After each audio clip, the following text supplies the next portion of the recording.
Presentamos Entrevista.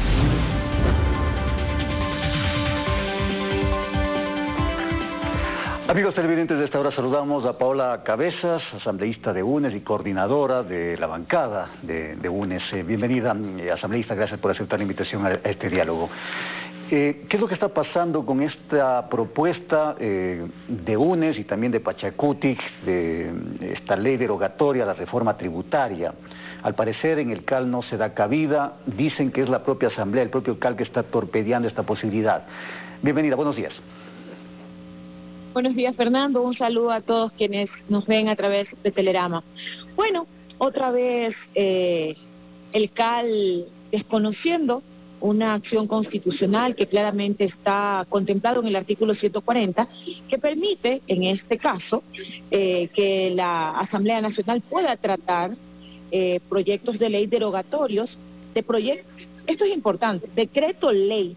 Eso creo que es un elemento muy importante porque han interpretado la norma, ni siquiera la han interpretado, siendo justamente la Asamblea Nacional quien hace las leyes y que no las puede interpretar, pues han buscado un bypass, si el término cabe, para que sea la Corte Constitucional que se pronuncie al respecto. Es decir, enviar el tema a la Corte Constitucional, pero antes entiendo yo que deberá pasar por la Asamblea Nacional. Es decir, la Asamblea deberá resolver la presentación de esta consulta a la Corte Constitucional. ¿Así funciona?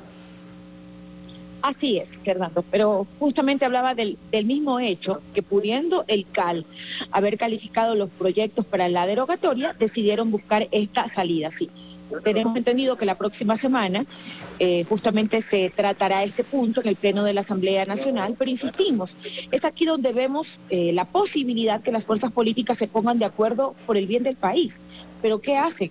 Están dilatando una situación que se podría resolver en el CAL para que pase y sea tratado por una de las comisiones de la Asamblea Nacional. Sin embargo, han buscado este mecanismo para que sea el Pleno de la Asamblea Nacional que se pronuncie. Ahí el pueblo ecuatoriano se podrá dar cuenta quién está con ellos y quién está buscando darle la espalda al país, cuando justamente en este momento ya la clase media está empezando a sentir los duros golpes que puede dar, que está dando esta ley, sobre todo a la clase media, en el impuesto a la renta. Pero ¿por qué, asambleísta, no se consideró esto antes? Y claro, UNES es señalada como corresponsable de esta situación, porque en noviembre evitaron con sus votos que este proyecto sea archivado y se terminaba el problema. Entonces, ¿cómo entender esto? Mira, Fernando, creo que hay elementos clarísimos que se pueden interpretar. La misma presidenta de la Asamblea Nacional, primero, inobservó una acción del Pleno de la Asamblea Nacional. Primero nos pronunciamos, negando 3 veces la ley del presidente Lasso. La primera ocasión fue justamente ante la moción presentada por el ponente, el asambleísta Jiménez. Luego existió una segunda moción presentada por el asambleísta Esteban Torres, del Partido Social Cristiano. Adicionalmente, para ponerle un candado y que no quede dudas de que la asamblea negó el proyecto, el asambleísta Fausto Jarrí presentó una reconsideración para que justamente la reconsideración no pase. Aparte, presentamos un informe de minoría que también fue negado. El artículo 140 de la Constitución es claro: los proyectos de ley económicos urgentes, en este caso, se aprueban, se modifican o se niegan. El verbo rector es negar. Alguien hablaba de la posibilidad del archivo, eso está en la ley orgánica de la función legislativa, pero claramente dice el mismo artículo, podría negarse. Entonces, aquí la Asamblea Nacional, a la cabeza de la señora Guadalupe Llori, que es evidente que tiene como una oficina para atender los pedidos de Carondelet, emitió un documento omitiendo una de las resoluciones que tomó el Pleno de la Asamblea Nacional, que fue justamente negar el proyecto.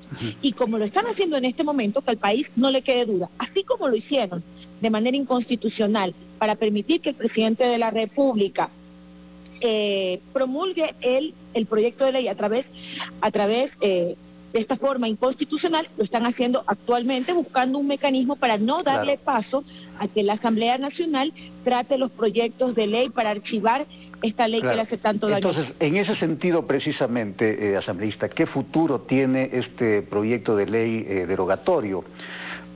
No sé si este se asemeja a uno que se realizó, me parece que en el 2019, en torno al denominado impuesto verde, que fue derogado, pero en ese caso fue el propio presidente, en ese caso Lenín Moreno, quien presentó esta posibilidad para que se derogue este proyecto. Ahora el proyecto sale o saldría de la Asamblea. Me parece que ahí está la discusión. ¿Puede la Asamblea hacerlo o no? Hay jurisprudencia, Fernando. Es más, el asambleísta Villamar, de las filas de Creo, en su momento, también hizo uso de este instrumento, del artículo 140, para permitir la derogatoria de este proyecto o de esta ley. Entonces, existe ya jurisprudencia en la Asamblea Nacional donde se han tomado decisiones al respecto.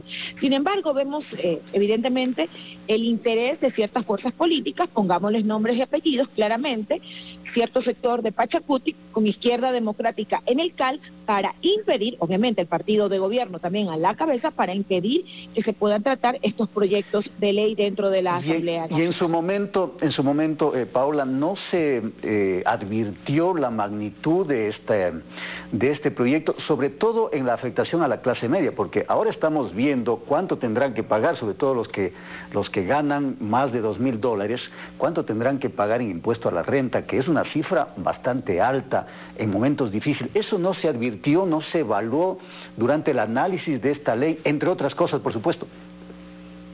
Fernando, fuimos la única bancada que le brindó una alternativa al pueblo ecuatoriano en torno a esta ley. Lo advertimos, le dijimos que el golpe iba a ser muy grande a la clase media. Hicimos una alternativa y dimos una propuesta, que no se le cargue esto a la clase media, que lo hagamos a las 300 familias más ricas del país y, es más, aumentaríamos la recaudación, porque lo que pretendía el presidente de la República recaudar con este proyecto de ley, con la propuesta nuestra, se recaudarían más de 2.500 millones, era mucho más, y no le dabas un golpe al pueblo ecuatoriano, sobre todo a la clase media, que ya viene golpeada por el proceso de la pandemia. Usted sabe perfectamente que tenemos 2 años de recesión económica que le ha dado un duro golpe a la clase media, y no es posible que en un momento como este, en donde la región está buscando mecanismos justamente para no subir impuestos y reactivar la economía mediante otros mecanismos, solo el presidente de la República en el Ecuador le mete un golpe tan fuerte a la clase media con estos impuestos. Ahora, insisto, hay que estar poniendo o estar atenta a la decisión que tome el Pleno de la Asamblea Nacional. Allí vamos a ver quién está con la gente y quién está, obviamente, sustentando esta tesis que en lo personal y como bancada creemos que es demasiado dura en un momento tan difícil que vive el pueblo ecuatoriano. Ahora, lo primero será esperar, ¿no? Esperar que Guadalupe Llori lo ponga esto en la agenda y sea sometido a la votación del Pleno. Ese es el primer paso. Pero bueno, se nos acabó el tiempo.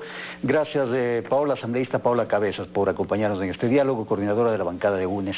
Hacemos una pausa y ya volvemos con más.